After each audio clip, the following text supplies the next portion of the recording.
Welcome back for another video. I'm Eharbad, a free-to-play endgame player in Raid Shadow Legends. Today we are going to look at the Pythion fragment fusion, and I've been doing these kind of rating videos for the last few fusions, and they've generally been pretty well received, and people seem to like the style in which I do them, with the kind of detailed graphics in terms of the skill set and various areas of the game. Before we do, there is a great freebie that everyone should get involved in. 50 free Plarium points. Oh, I mean, look at that. That is fantastic. We get a 5-star legendary Chaos Ore. But moreover, we're now on our way to this free legendary champion. Yeah. I mean, really, what is there to say about it? It's yet another mechanic Plarium have added in the last 12 months that personally is a waste of space within the game. But it is what it is. I'm not going to dwell on it too much. It's just another thing that we can ignore. Anyway, on to the champion. So first of all, as always, the graphics look great. I mean, the champion design, great artwork. Cannot fault that at all. I really like the purple running through it, and I think champion fits thematically very well within Lizardman. So let's jump into the skills. On the A1, we have a 2-hit that heals the lowest of your own champions, the lowest HP of your own champions by 5% of this champion of Pythion's max HP.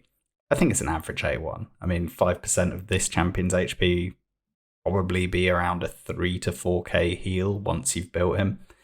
It's okay, but it's not going to change your life.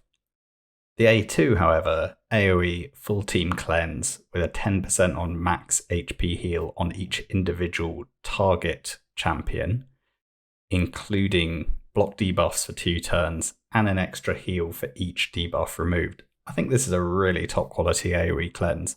The extra heal per debuff removed has some real niche uses, such as Nether Spider, whilst having the block debuffs in what is already a good ability makes it extremely strong. The champion does need good base stats for this to be practical as an arena cleanser, unless you are using Stone Skin. Overall, I think it's a really good ability on a really good champion. It is one of the main reasons we picked up Elva for 20 Sacreds on the Guaranteed recently, was the strength of her full team cleanse with block debuffs and increased speed. This is a slightly different full team cleanse, but is still a really strong one nonetheless, and there still aren't that many champions that do full team cleanse and give you the block debuffs. The ones that come to mind: Cardiel, Elva, Sky Touched, Scathix, and now this one. So pretty good skill to have. Probably like to have 2 of them in your account anyway, so I'd say this is worth getting just for this A2 alone.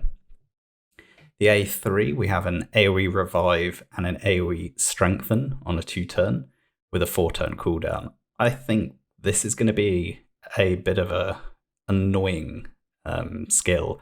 I think the AI will frustrate many people.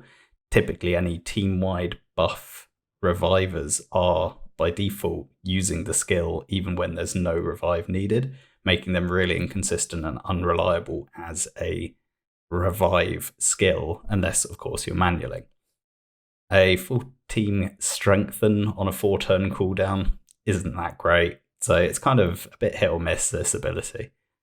The passive, however, I think is really interesting. It's totally unique and has huge potential.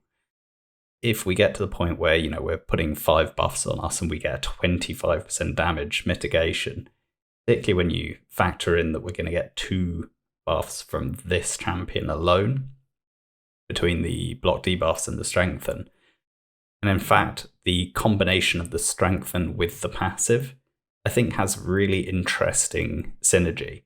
So even if we think, okay, maybe there's no revive, the strengthen plus the passive looks really useful. Otherwise, if you had another triple buffer in your team, or you're using someone like Mithrala to give you the strengthen and the shield. Maybe you turned off the A3 and only used it on manual, if you intervened at the right time, but you turned it off on the auto.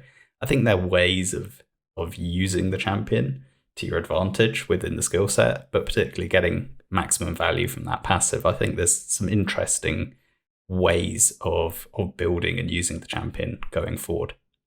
And then lastly, the aura, 60 res all battles. I mean, it's an all battle aura. It's useful for some PvE. You can't really complain. Like, it's decent. It's only 60, so it's not the highest. I think the highest all battle we get is 80, typically. But I can't actually off the top of my head think who has 80 in all battles. I'm sure someone will throw it in the comments. But 60 is very good as well. So, it's just a good aura. And then from kind of an overall perspective, amazing potential on the passive and a great A2. I do think the A3 is questionable and the A1 really isn't that good. I think it's still a really solid kit overall, but I would say beware of the overhype train. Now, if we move on to the areas, can see overall the ratings are looking pretty strong. I've obviously called out faction wars first and foremost. I think this champion will be amazing for faction war 21 particular. Will be a hard carry for all the stages, but within faction war 21 specifically, we have the block debuffs against the fear that the boss puts out, and having the combination of revive, strengthen, and the passive will really help against that ignore defense mechanic. So whilst it's strong for all stages and a clear upgrade against Broadmoor, I think in terms of creating an auto comp for stage 21, this champion will be brilliant. On to Doom Tower, I think the champion will be great for progression. I also think that it will be really strong against specific bosses.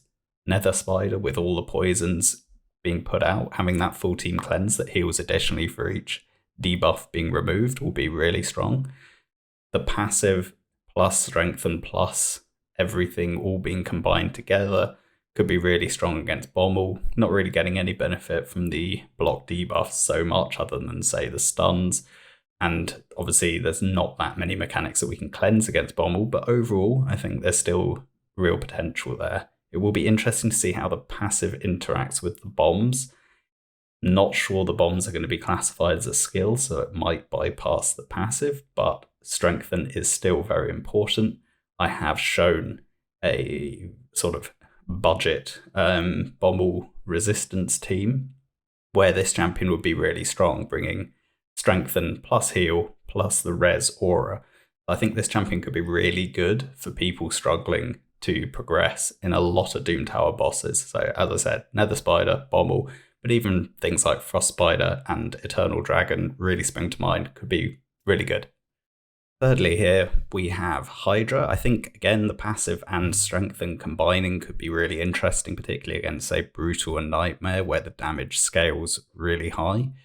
I'm assuming the revive is going to be unreliable due to AI, so I'm thinking of it is going to be a strengthen with a chance to revive. Either way, I think could be a really interesting alternative to Elva or Godseeker for a healer role. And the A2 could get good value against Blight. With twins, I think this champion, again, with the massive and strengthen combining, could be useful for a non-block damage composition. I think there is some potential there and could be useful as a progression champion if you don't have those meta champions to get the auto comps going. In Arena, as I've mentioned already, an S tier team cleanser, throw him in immunity or stone skin, be excellent against hegemon teams, very strong against Tormin, etc. Within Clan Boss, again, has a role. Like, this champion can be used in a lot of different areas. Within Clan Boss, we have a 3-turn cooldown cleanse with 2-turn block debuffs, which means this champion can do the cleanse roll versus stun, spirit affinity. Pretty much any speed tune there is that requires a cleanser typically requires a full team cleanse on a 3-turn cooldown, or rather any speed comp that requires a block debuff champion, it's typically a 3-turn cooldown, 2-turn block debuff. So this champion kind of fills that role. The cleanse becomes less important in that regard, but it does mean that you have a bit more flexibility with how you do the speed tune, because you can be using the cleanse to clear one of the turns and the block debuff for the other. So it just gives you a bit more latitude in how you configure it. Lastly, with respect to dungeons, it's a progression champion. I don't think there's any place in endgame speedruns. Solid, but not really the area where this champion's going to shine. There is, of course, the new dungeon, the Snooze Fest. I actually think this champion could be really useful in a non-cheese team. I haven't actually yet fought the new dungeon, as I'm still protesting it. I think I only have maybe 60 oil left from the free kind of set of oils we were given at the beginning. So I think I have enough, therefore, for one more of the advanced quests. After that, I'm going to have to run it a bit, as much as I keep avoiding it. So yeah, overall, I think it's similar to my view that I had on Nishak. Another thoroughly unique looking champion with great potential. I think the base stats and the AI are the remaining question marks. It is classified as a support, so I am optimistic on that front. I do think this champion is very strong, but I would caution against there being excessive hype. I don't think this is the best fusion we've ever had by any stretch of the imagination, but it is a strong fragment. It at least is a fragment, so it won't be an old school fusion. We won't have to, do all of the leveling up and the ascending, etc. Fragment champions typically are much easier to get. And I think if this is a champion you can get, you should pick him up, because he's a very interesting champion overall, and I think will be very strong. So the last thing I want to do is buy a few Mortal Soul Stones. Got 20 of them left to do. Let's just summon those 20, see if we get lucky. Most of these soul shards have come from Hydra. Continues to be a great source for me. Yes, we pick up another legendary I don't own. For the regular watchers of this channel, that is how we roll. We just summon legendaries we don't have. Godseeker Neri, that's at least a champion I do have. Geomancer on the wish list. No seer yet though. After the recent video, I do want to get a seer soul. There we go. Nothing too exciting. We can unlock this Geo to 2-star. That's probably the most exciting thing we have there.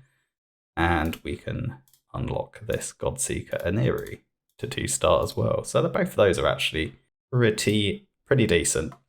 Pretty happy with that. Yeah, that's it for today. Thanks for watching. Please like, comment, subscribe, and I'll catch you in the next video. Bye for now.